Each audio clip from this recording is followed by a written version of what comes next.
बंगाल जीतने के बाद बीजेपी यूपी में जोर लगाएगी। संगठन मंत्रिमंडल विस्तार में महिलाओं को साधेगी, निशाने पर रहेगी सपा। समाजवादी पार्टी ने संसद में महिला आरक्षण को रोका, उसे भी यूपी की महिलाओं का आक्रोश सहना होगा। महिला विरोधी समाजवादी पार्टी कुछ भी करके अपने पाप को कभी धुल नहीं पाएगी। पीएम मोदी दिन था पश्चिम बंगाल के ऐतिहासिक जीत के जश्न मनाने का, लेकिन इस दौरान प्रधानमंत्री नरेंद्र मोदी ने सपा का नाम लेकर यह जता दिया कि अगला मिशन यूपी ही है। मोदी ने संकेत दे दिया है कि अब भाजपा पूरी तरह यूपी पर फोकस करेगी। योगी मंत्रिमंडल के विस्तार और भाजपा के प्रदेश अध्यक्ष पंकज चौधरी की नई टीम के गठन में इसकी झलक भी देखने को मिलेगी। पढ़िए पूरी रिपोर्ट। दैनिक भास्कर। 22 राज्यों में बीजेपी एनडीए सरकार।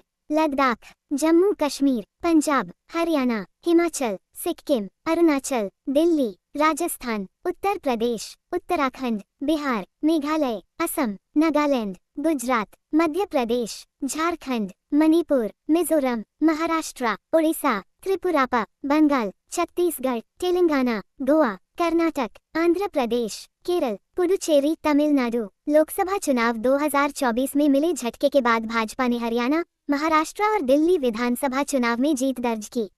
अब असम, पश्चिम बंगाल और पुडुचेरी में भी पार्टी को भारी जीत मिली। हालांकि केरल और तमिलनाडु में पार्टी को सफलता नहीं मिली। देश के 22 प्रदेशों में भाजपा या एनडीए की सरकारें हैं। 2027 में यूपी, उत्तराखंड, गोवा, पंजाब और मणिपुर में चुनाव होना है। इनमें से यूपी, उत्तराखंड और गोवा में भाजपा की सरकारें हैं। राजनीतिक जानकार मानते हैं कि इनमें से यूपी चुनाव पीएम मोदी, गृहमंत्री अमित शाह और भाजपा अध्यक्ष नितिन नवीन के लिए सबसे अहम है। भाजपा जानती है कि केंद्र में उनका दबदबा तभी कायम रहेगा जब यूपी में उसकी सरकार रहेगी। लिहाजा अब पार्टी और सरकार 2027 में यूपी में तीसरी बार भगवा फहराने में पूरी ताकत लगा देंगे। भाजपा के निशाने पर सपा महिला बिल का ठीकरा फोड़ेगी। महिला आरक्षण संशोधन बिल लोकसभा में गिरने के बाद पीएम मोदी ने देश को संबोधित किया था। इसमें उन्होंने बिल गिरने के लिए सपा को जिम्मेदार ठहराया था।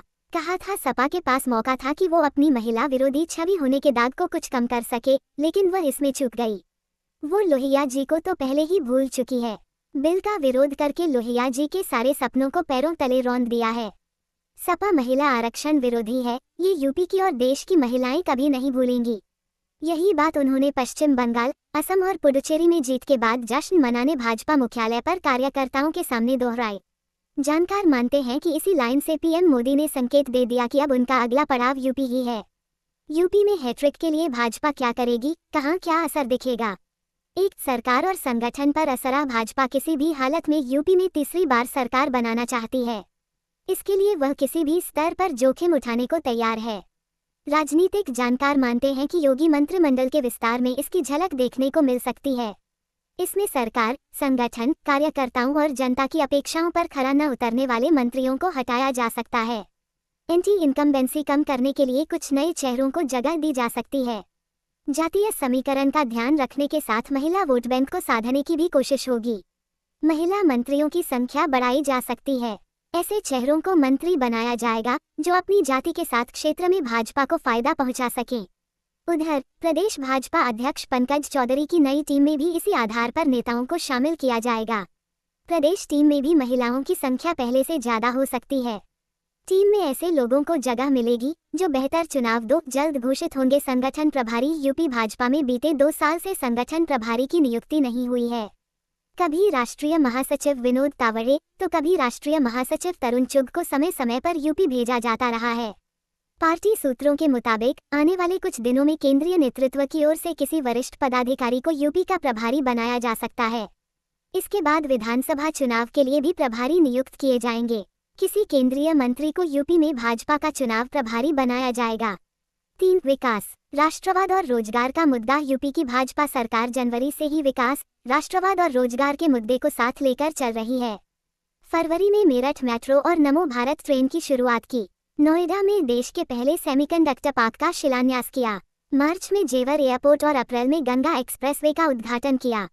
उधर अयोध्या के राम मंदिर में राष्ट्रपति द्रौपदी मुर्मू ने राम यंत्र की स्थापना की। हिंदू पर्व और त्योहारों पर सरकार की ओर से भी आयोजन किए जा रहे हैं। वहीं उत्तर प्रदेश लोक सेवा आयोग यूपीपीएससी, उत्तर प्रदेश अधीनस्थ सेवा चयन आयोग यूपीएसएसएससी, पुलिस भर्ती बोर्ड और शिक्षा सेवा चयन आयोग की ओर से करीब हर सप्ताह नई भर्ती निकाली जा रही है। 4. सरकार दे रही एकजुटता का संदेश। राष्ट्रीय स्वयंसेवक संघ के सह सरकार्यवाह अरुण कुमार की मौजूदगी में मार्च में हुई समन्वय बैठक के बाद सरकार पूरी तरह एकजुट होने का संदेश दे रही है।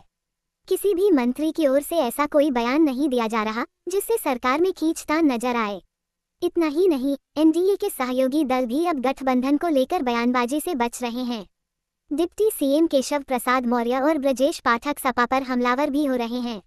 5. सीएम योगी प्रदेश का दौरा करेंगे। इसके अलावा सीएम योगी आदित्यनाथ कुछ दिनों में प्रदेश का दौरा शुरू करने जा रहे हैं।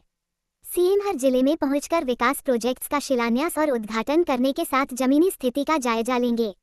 वहीं प्रदेश अध्यक्ष पंकज चौधरी संगठन के लिहाज से जिलों का दौरा करेंगे। चौधरी जिलों में संघ और भाजपा कार्यकर्ताओं से मुलाकात करेंगे। 2027 के नतीजे तय करेंगे योगी का राजनीतिक भविष्य। सीनियर जर्नलिस्ट रतनमणि लाल का मानना है कि पश्चिम बंगाल में सरकार बनाना भाजपा की अब तक की सबसे बड़ी उपलब्धि है। अब भाजपा पूरी ताकत वहां लगाएगी जहां उनकी सरकार है। उन राज्यों में यूपी सबसे आगे रहेगा। सीएम योगी के लिए भी 2027 बड़ी परीक्षा होगी। 2027 के नतीजे योगी का राजनीतिक भविष्य तय करेंगे। सीएम योगी की भी कोशिश रहेगी कि असम के सीएम हिमंता बिस्वा शर्मा की तरह उन्हें भी फ्री हैंड दिया जाए।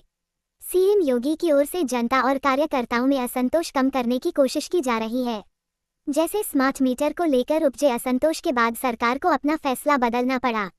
वहीं सीनियर जर्नलिस्ट आनंद राय कहते हैं कि पश्चिम बंगाल चुनाव में जीत के बाद भाजपा का पूरा फोकस अब यूपी पर रहेगा। ऐसा माना जा रहा है कि पीएम मोदी, गृहमंत्री अमित शाह, बीजेपी अध्यक्ष नितिन नवीन और राष्ट्रीय महासचिव सुनील बंसल यूपी में ही ताकत लगाएंगे।